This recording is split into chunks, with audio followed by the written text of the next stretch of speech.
right, here we go. And welcome to Advice from a Sunflower. Tonight we have Trisha Mullen with us. Hi, Trisha. Hi, How are you? I'm good. So we are going to talk a little bit tonight about what Trisha does for a living, what her struggles have been, what some of the obstacles are that she's overcome, and just like her whole, like everything, like what she is all about. So you want to share a little bit about yourself? Yes, so I do a lot of nonprofit work. I work with you as well, as people know, with Canvas for the Cause.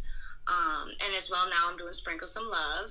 So between the two of them, they're basically about health stuff. Canvas for the Cause, as you know, is about cancer stuff, paintings, giving back to the community, helping with people do benefits, things like that. Then Sprinkle for Some Love is a little bit different.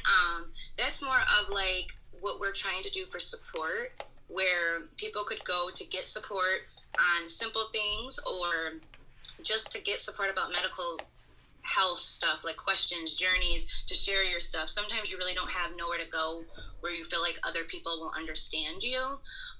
So we have the actual like nonprofit page, but we have a private support group where other people share stuff or where I share my personal journey. Okay. So that's kind of a little bit about that. Okay. So what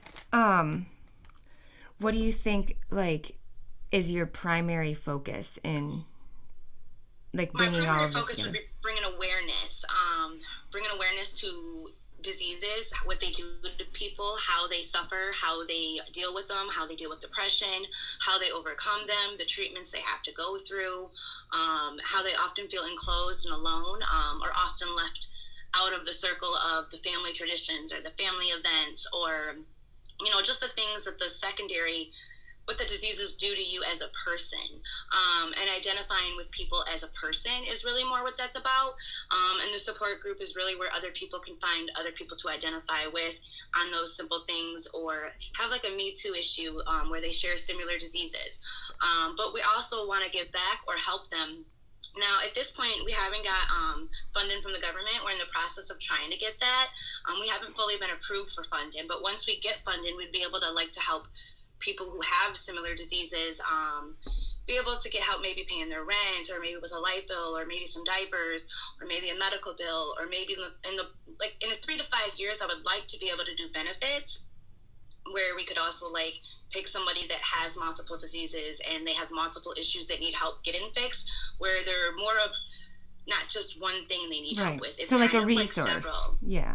Yeah, a lot of different resources. At this point, we're just developing our resources because we're just getting started. So Right. this is kind of like the beginning phases of everything, but that's where I would hope to see us go. Right. I love watching it grow. Okay, so I have a Thank few. You're welcome. I have a few questions. I kind of want to dive into just about, you and your journey and just kind of your viewpoints on some things. So I think I'm going to Alright. start like the first one is going to be like knowing what you know now, where would you maybe take a different route with your health, or maybe what would you change about your journey? Like hindsight? Oh Lord, that's a hard one. So basically, knowing what I know now, where would I go? Well, Actually, can you now, give a brief description first about what your journey even consists of? Like what, and then go into knowing what you know now. Because yeah. we didn't So even, basically, yeah. So you know. what my journey is um, when I was a kid, I started like developing different medical issues. In third grade, my kidneys started failing for like the first time, and I was in and out of the hospital for most of that grade year.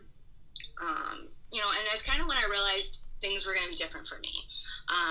Fourth and fifth grade, I would like pass out, things like that from the kidney issues. And over years, I would, develop multiple other diseases where I started realizing I was different, and I would go to the doctors a lot to try to figure out what some of these diseases were, but they didn't have a name then. So when I was a kid, I was often told, "Oh, you're a hypochondriac," or "Oh, there's nothing wrong with you. Your stomach's okay," or there's those belly pains are for no reason. So I was often told, like, brushed off because there was no diagnosis. So without a diagnosis, there's no disease. So later, as I, grew up and I had kids and I started developing more other diseases, these other diseases that were not diagnosed now had a name. So I kind of was able to get a diagnosis at some point in my life for like gastroparenesis, interstistitis. Right. Those things didn't even have a diagnosis then. So my bladder conditions and my stomach conditions that I was suffering with, on top of my kidney failures, were left untreated, undiagnosed, because there was no diagnosis for those. Once I developed those, we later realized a ripple effect, which later kind of gets me into like a bigger picture to where I started soul searching, like, why am I the only one sick in my family? Why do I have all these different diseases one after another, like endometriosis, adenomyosis, irritable bowel syndrome, fibromyalgia, just continuing cysts, fibroids, tumors. Like, where is all this growing and coming from? Something is feeding this. So I always was on the search for like an underlying cause.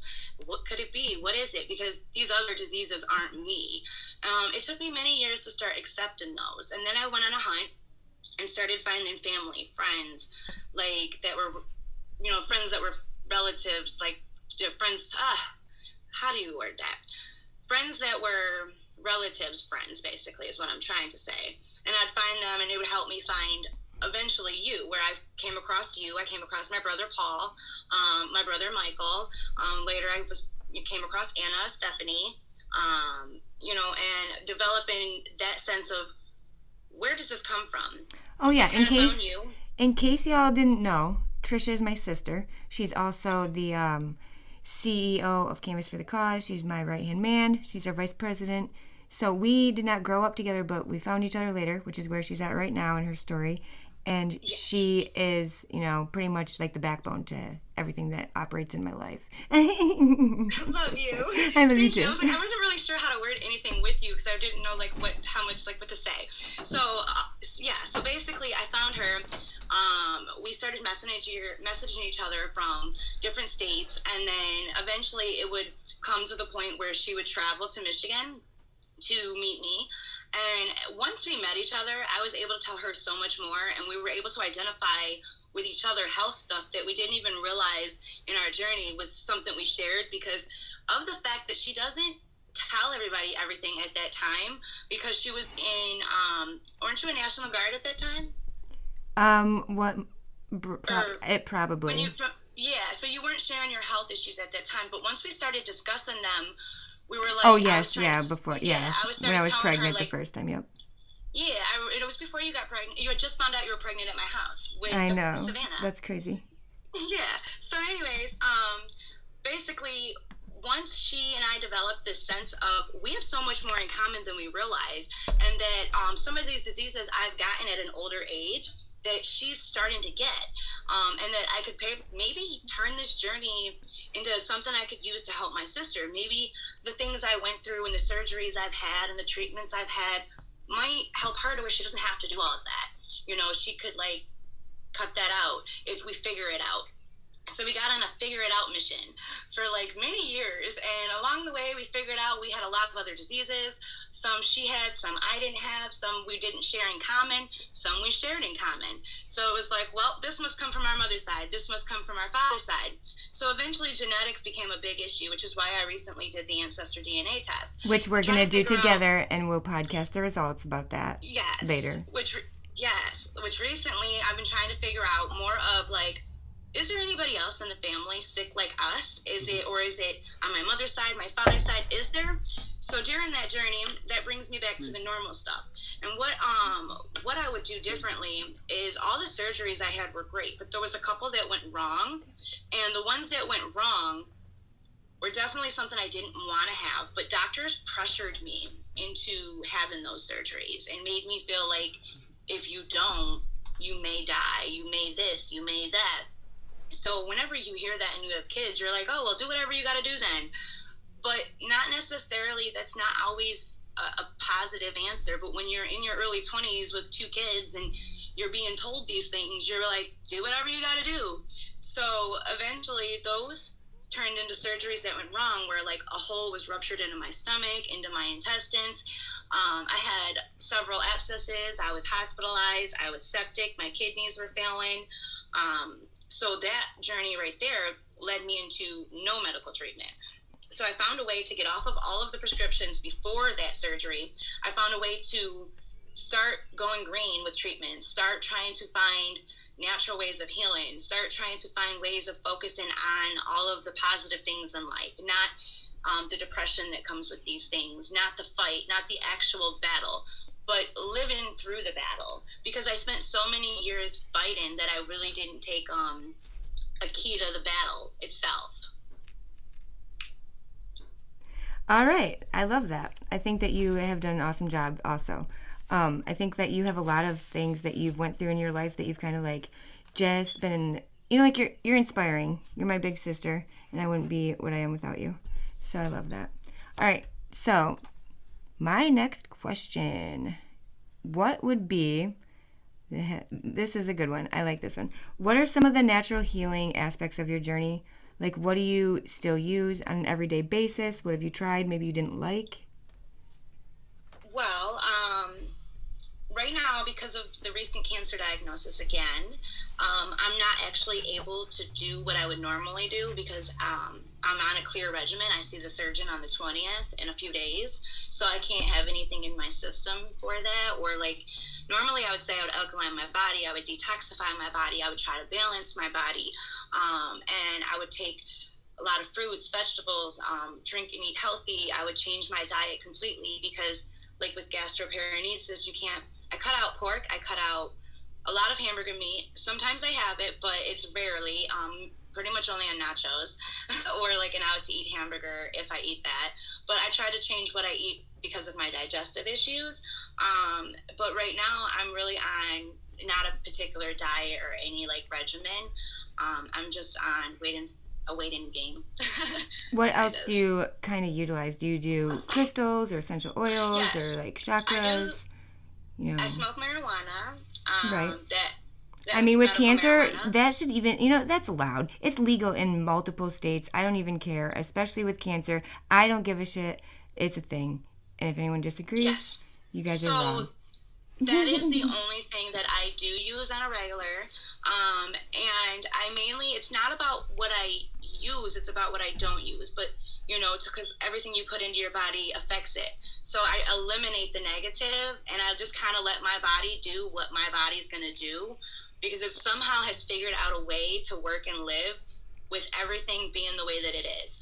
Other than alkaline and balancing and detoxifying my body, that's the only thing I do. And I use the greens from It Works, which I used to sell, but I no longer do.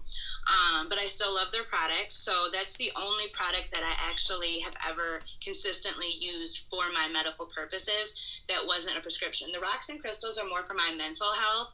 I haven't fully dabbled enough into them to learn how to use them for my physical health fully, but it's something I would like to expand my horizons on. I just haven't got that far in life yet. But right now, I do like the way they make me feel. They make me mentally feel good, and I'm drawn to certain things, but I don't know how to use them for the actual healing yet. And also, side note, I think it's cool that the It Works, and we are not promoting It Works right now, just so y'all know. Even Not at though all. we do love their products, we're not doing that. No. But It Works also brings up your pH levels, which I thought was cool because the only thing that I can do, any type of like pH, like raising my pH, is really like acidic things or by taking pH water. So it's cool that they have like those chocolate things and whatever, even though we're not promoting It Works. Yes, but that's the only product that I did like from them on a fully because I did not have the time to understand like how all of alkaline and detoxing your body and all of that works and understanding what you can and can't have because I've already on a strict diet issue with the gastroparesis and irritable bowel syndrome that I can't already eat certain things. So to try to switch my whole diet just to alkaline and balance my body isn't good for me, like to keep switching Right. everything I'm Yeah, eating. for sure. So when I add that product, it was the only thing because I had coffee. I would just add it to my coffee and I didn't have to like do anything extra. It just did all the work for me. So it was great. And I wouldn't even do that on a regular. I would just do like a couple cups every like 3 months or every 6 months, depending on how I felt, kind of like as a detox, just randomly when I felt needed. But yeah, Right, so for overall, sure. my other goal would be really to you had asked me something about in the beginning before that, kind of what I would do differently now that like I know my journey. Now that I know my journey, with all of the cancer diagnosis I had, I did not realize that some of the doctors that were working on me were not actual cancer doctors. They weren't full oncologists. They weren't this. They weren't, they were just trying to take on something that was too big for them, I feel. And I didn't advocate as hard for myself now, like then, that I do now, because I didn't know as much then. So over the years, I educated myself so hard. Like, I went hardcore. If I got a diagnosis, I needed to learn everything about the disease so I could learn how to help myself, so I could learn how to manage it, so I could figure out the symptoms and signs of when something wasn't right, when I should go to the doctor. So after I would study these diseases and these things, I wouldn't actually put the knowledge to work. I wouldn't go back to the doctors and argue like these points with them. I would have these thoughts, but I would kind of just let them do their managing because I didn't have the degree.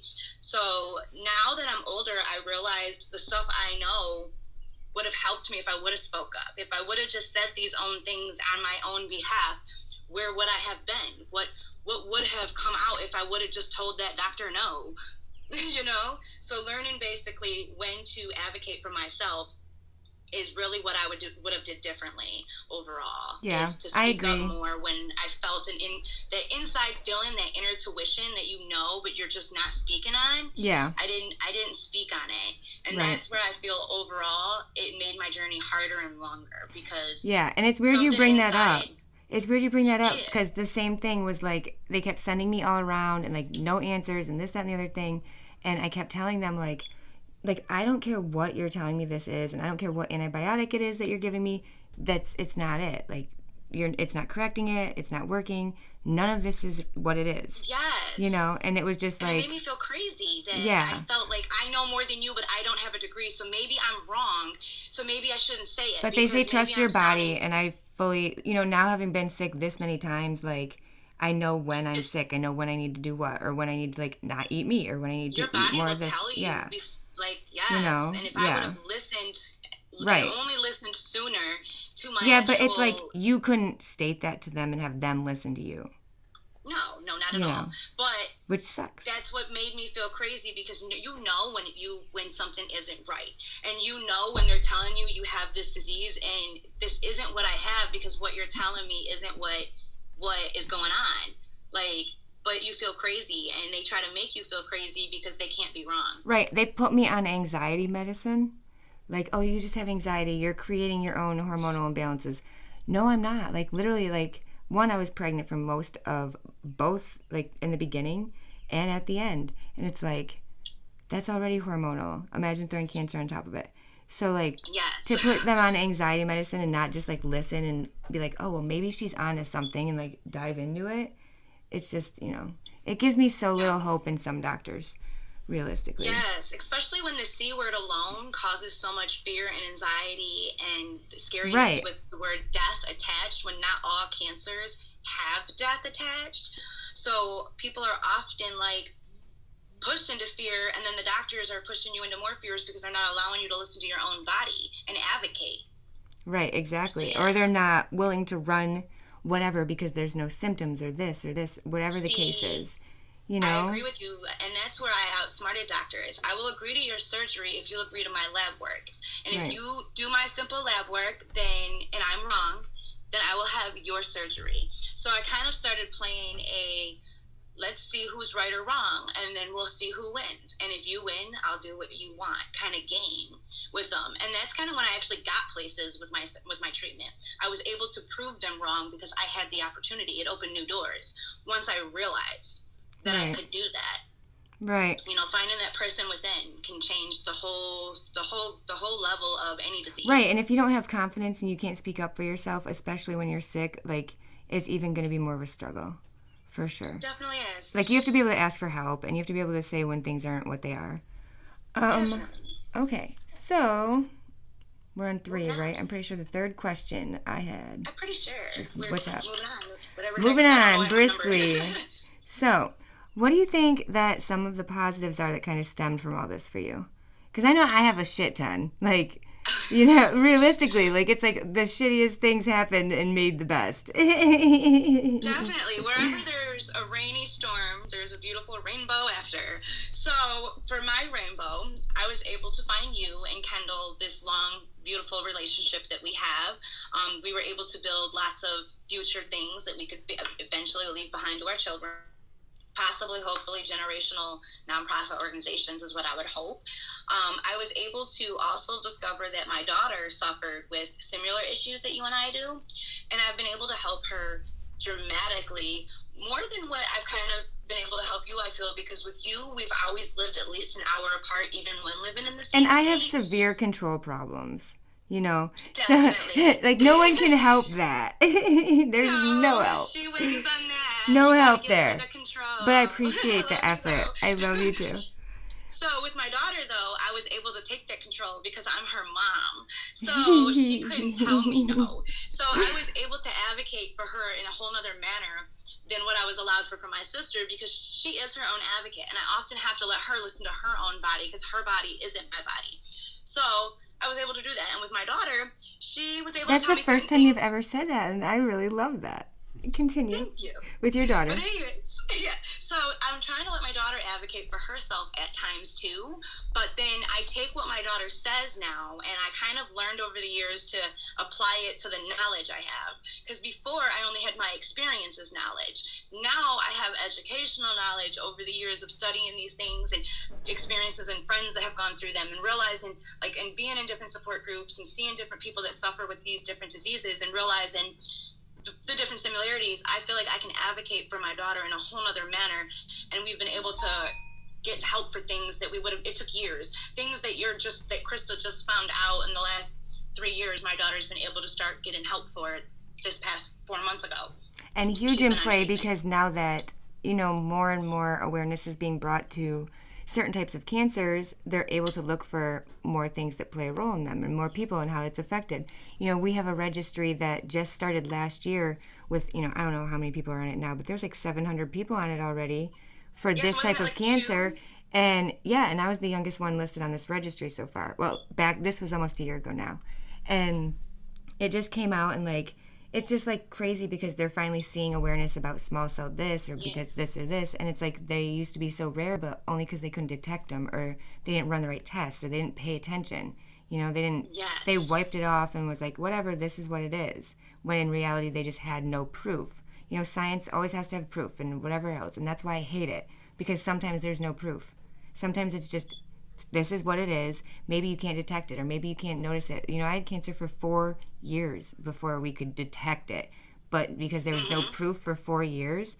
But then when you finally detect it and you look in the right areas, you realize that it's, just so insanely awful because you couldn't detect it for so long because you didn't give a shit.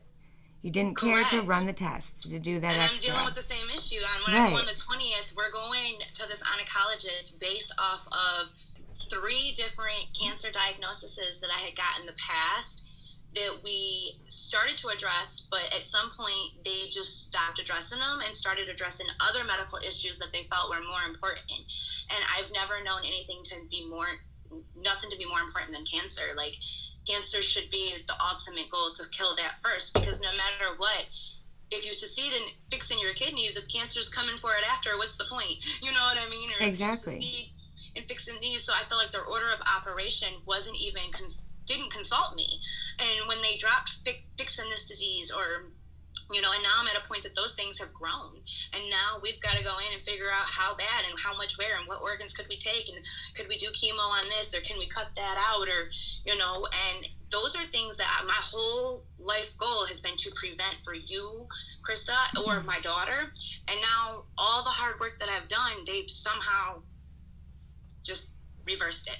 And it's just crazy, because why do they not require PET scans and CT scans and things to look for cancer, just like a mammogram? You're supposed to get your boobs looked at how many times, but not your full body. I've had a mammogram, but I cannot get a PET scan. I've requested, and I will be requesting again, but yet I'm denied a PET scan. I mean, the cost that you're putting into a PET scan versus your entire life and all of, like going through cancer and all these things, like it's worth it. Like why would they not include that in insurance or make it an option? Or why I'm not would understanding I don't that. I know. It's just something that I think wanna is make, wrong with the system. Like we should I almost offer want to way make a more bill cancer. where it's a law, when we Right. could, We should and offer make more it cancer clear. screenings in this country because, people are diagnosed this, and this, and they're all Well, whatever stages. the We don't terminology. look for cancer in our normal, everyday, checkup. They're not No, looking but I for do feel that. that a PET scan is something that should be done before any biopsy of any form of cancer is done, and I think it should be mandatory. And I would like to look into doing a bill to make it mandatory, because I don't feel that you should be cutting me or anybody open without knowing what type of cancer or how big the cancer is or where it's at before you go in, because that is a life-threatening decision. Right, and that's the thing, because you're getting that biopsy to determine the stage and how bad it is. Right, so why can't I do the PET scan But and get an idea? I will say, in my experience with it, having the cone biopsy removed a portion of the cancer for me. So, like, it was like a surgery. Like, they removed a portion of this cancer before the remainder of it.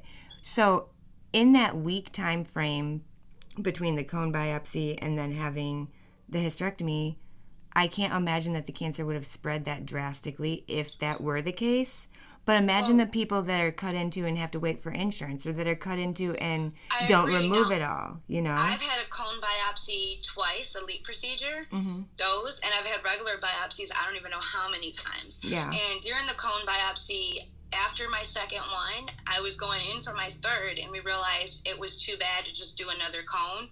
We had to remove most of the surgery and do like a DNC. Later, again, I had to have it removed a fourth time and do an ablation where we lasered off the inside of the uterus wall at that time. And if we would have, like, even then, I later had to have a hysterectomy, the tumors, all these things. Like, why did we do 25, 35, 30, 40 surgeries when we could have went in and ripped it all out to begin with, since it was that bad, instead of doing it in phases? They didn't make sense of their orders of operations, other than the dollars is all I literally found. Right, and I feel like that's sad because it benefits them a lot. And I hate to say, like, I don't hate hospitals, and I'm not against doctors, and I'm not against... No, not am I. Right, I agree. I think that we need them, but I also think that, pharmaceutical companies and the monetary, like how it's run to get the income and the profit is what's important to them. It's not necessarily always the person. So this is kind of my thought. It's not that doctors are good or bad, because I love all doctors. Well, there's still people following an agenda. Doctors have an order of operation that they have to work on, and who they get their orders for this operation from is... It's just like the military. If I were to go overseas and I had to shoot, so-and-so, that's what I'm told to do. Like, you have to do what you have to do. Right. Well, their order that they're giving is what's messing us up, because I feel that if we would have done a full hysterectomy, or we would have done a PET scan, and when I had requested these things, my request was denied. Because I was too young to know about the laws of being your own advocate, I didn't know that they aren't supposed to be able to deny you. Once you request for certain things, they have to, try to do as much as they can to oblige by that, because that's being your own advocate. So once I became aware of that, I printed that law up, and I would then bring it to doctors' offices with me. And if I was ever told no, which I was, I would then give that slip. Like several weeks ago, I was told no, they wouldn't repeat my labs I wanted them repeated once a week for 4 weeks straight to see the levels, to how if they were being consistent, before we determine the next phase of treatment for that particular issue. Which is that's an actual physical part of my treatment plan, is doing that. Yes. But like that should be some, all they legally need is 2 markers, and it doesn't matter how far apart they are.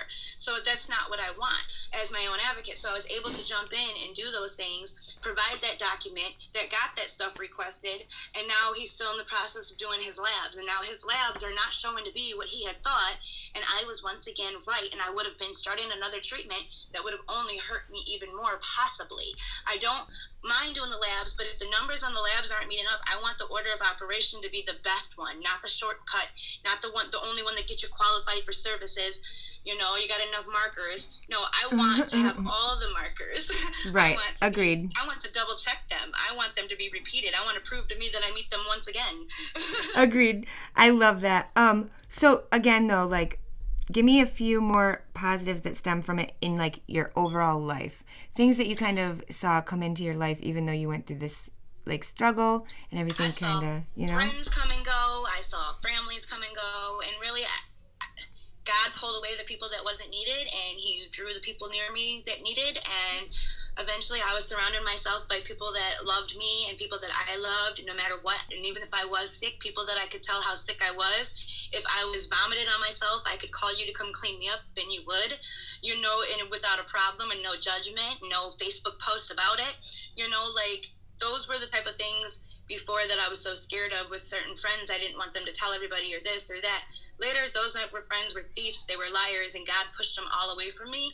And somehow I was able to see, even though I was so sick and I felt like life was always ending, I was able to surround myself by so many positive people that made me feel positive and made me feel like, okay, I could get up every day. I can do my hair and makeup.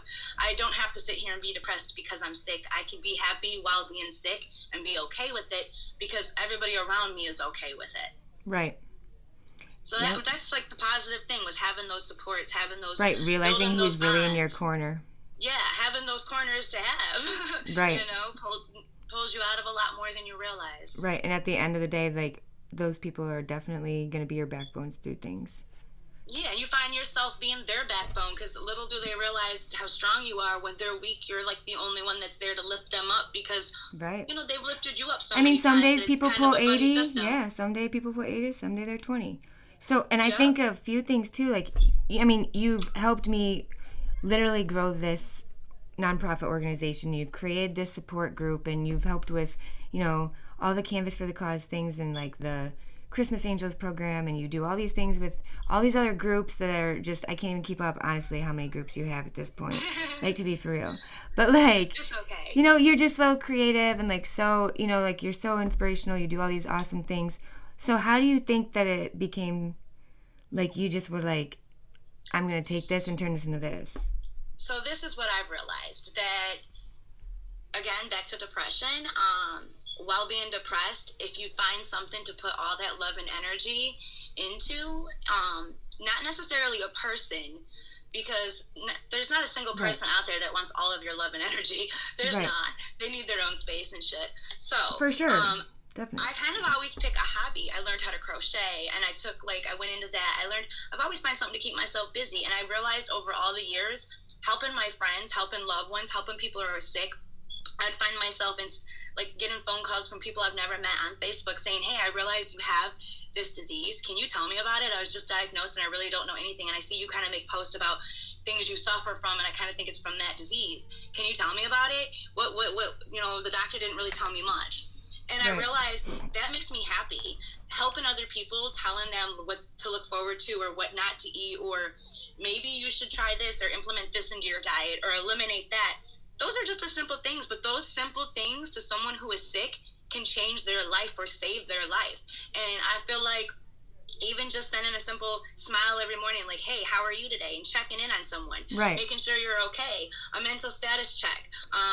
Those you never know who's got nobody, you know? Yeah, and I think, you know, once I realized that that's where all my extra time was going, I said, you know what? I've been looking for my cause all this time, because I kind of, while helping, you know, you grow your nonprofit organization with you, I always wanted to kind of do something of my own. We talked about it for about a year, and I couldn't figure out through that year what it was that I wanted to launch. And do you notice you came right back to the same topic you started with in the very beginning of the year? Yep. Yeah, but I knew that I wanted to do something pertaining to that health stuff, but I just didn't know what. So I said, you know what, that is it. You don't need to know what, just do it. And build it, and they will come. Well, not only that, but like, as you're building it, you'll find the placement of what it's meant to be for you. Yeah. So this is just kind of something I would like to leave behind one day when I'm not here. Something that my children might be able to listen to and do. Something that other people, when they listen to, can relate to.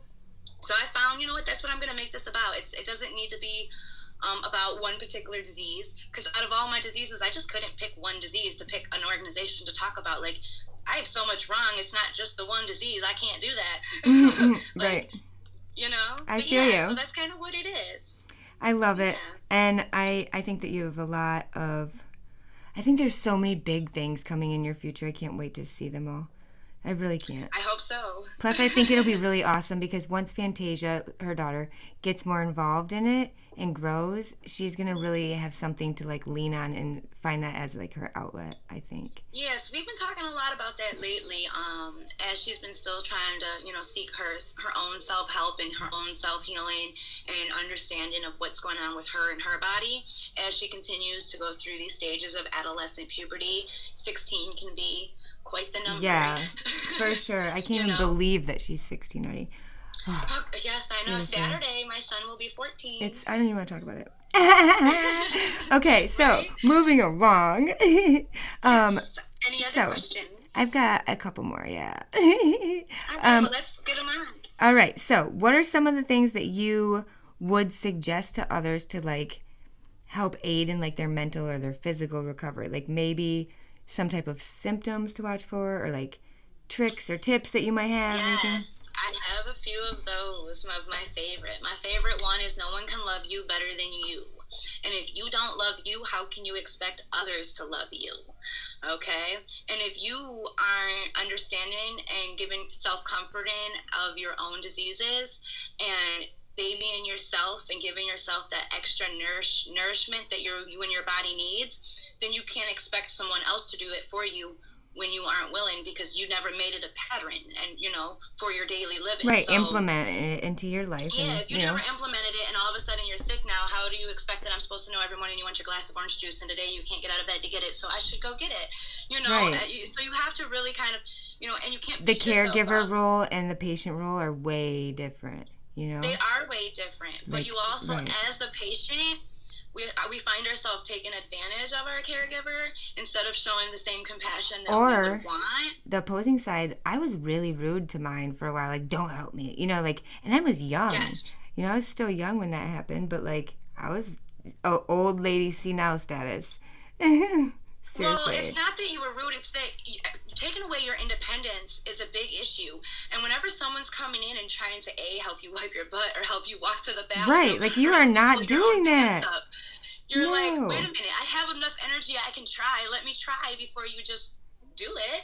So right. But it's like, okay, well, I know that I want to help you as the caregiver.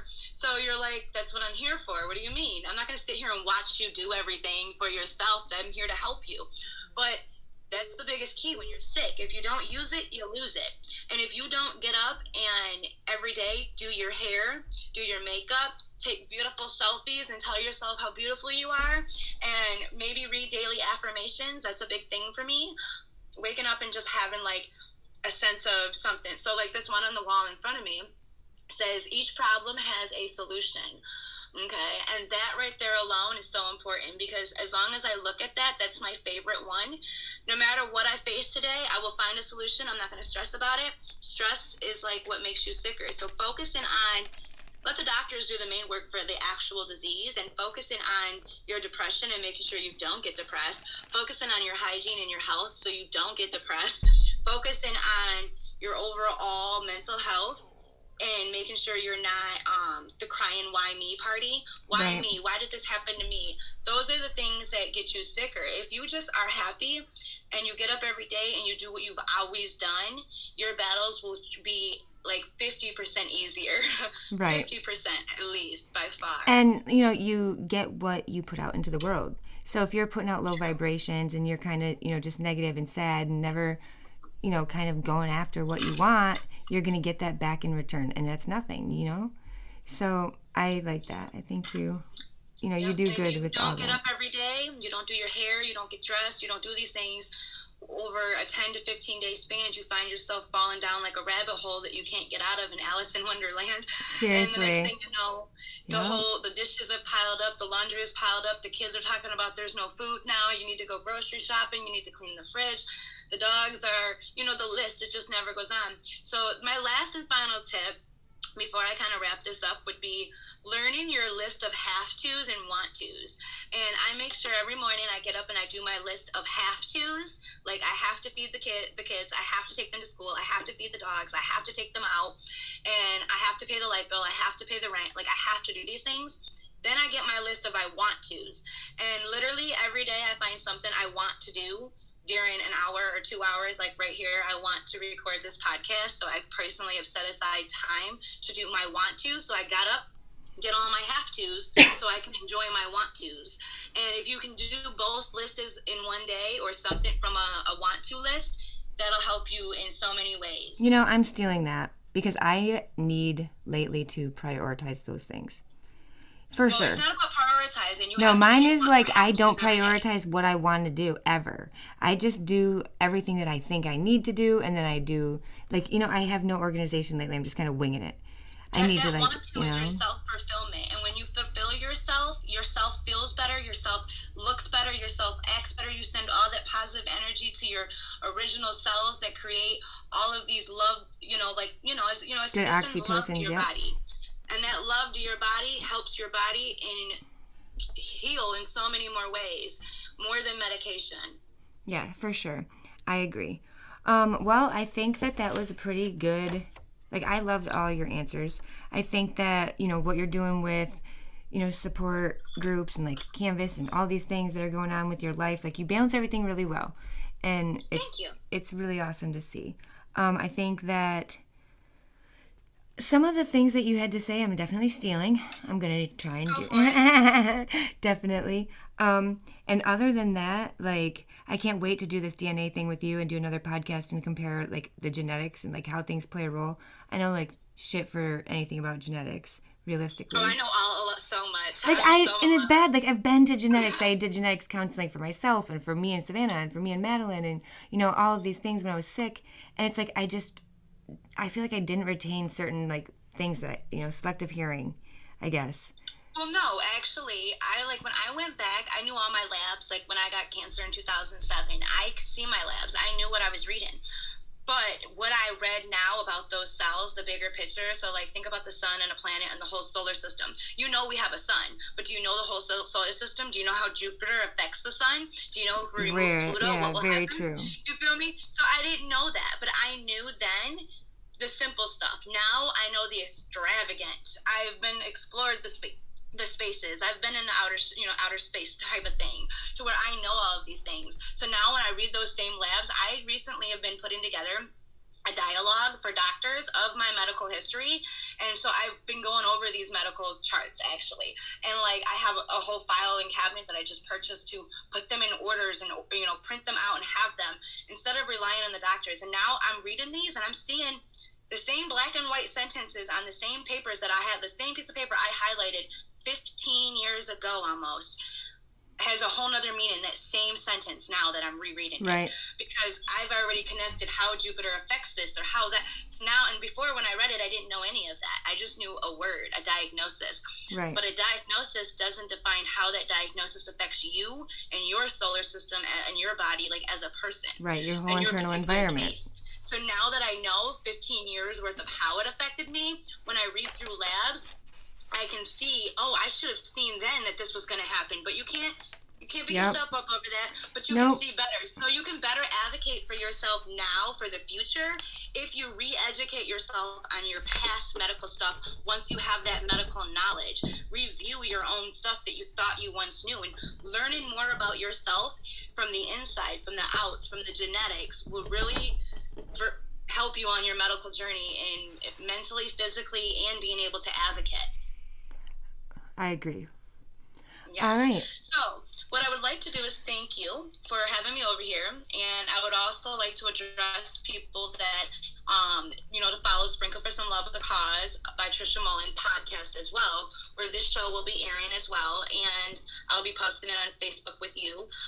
And we'll leave the link in the comment for all of our platforms for here on Advice from a Sunflower. Yes, and in the future, I would like to try, once her genetic DNA comes back, to where so what I've been personally experiencing since I've got my results back sooner is trying to trace down the fourth cousins, the fifth cousins, who's uncle, the aunt, the third, the fifth grandma, great-great-great-grandma of who. So that takes time. So even though I have stuff, I'm not even ready to present to the public the whole, like, my whole tree yet. So what I would like to do is once a month kind of do this is so much of what we found, because you find so much over every couple weeks that it's so hard to do a dialogue of remember. It's kind of like your health. We have so much. How can you sit here and right, there's no way that we'd touch base on everything. Yeah, so I agree. I think that would be awesome. Once a month, and just pick, like, let's just say, like, every third Wednesday or something like that. Right. This is genetics night. Yeah.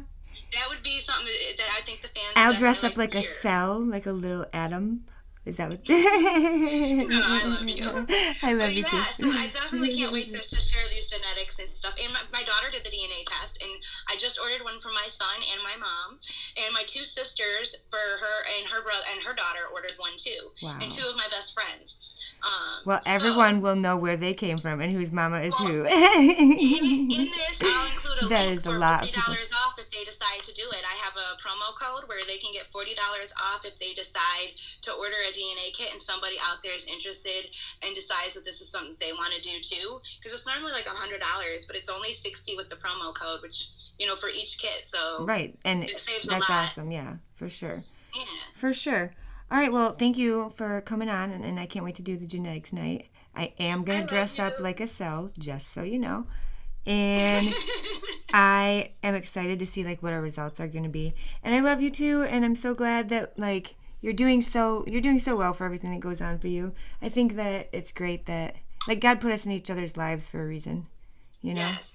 And So, in a few days, an episode will be airing on Sprinkle for Some Love with a cause that includes Christa, where I'll be interviewing Christa. So if people wanted to stay tuned for that, that'll be aired in a few days, I believe. yeah, it's going to be fun because I don't like to be put on the spot. But I gave her opportunity. She must give me mine. Yeah, I will. I give you everything you ask for. I love you. I love you So too. that's all I had to bring. That's all I had to say. I just wanted to add that little touch. I had to say that. Yeah, I love it. All right, y'all. Well, so that's all. And have a great night, guys. Bye. Yep. See you next time.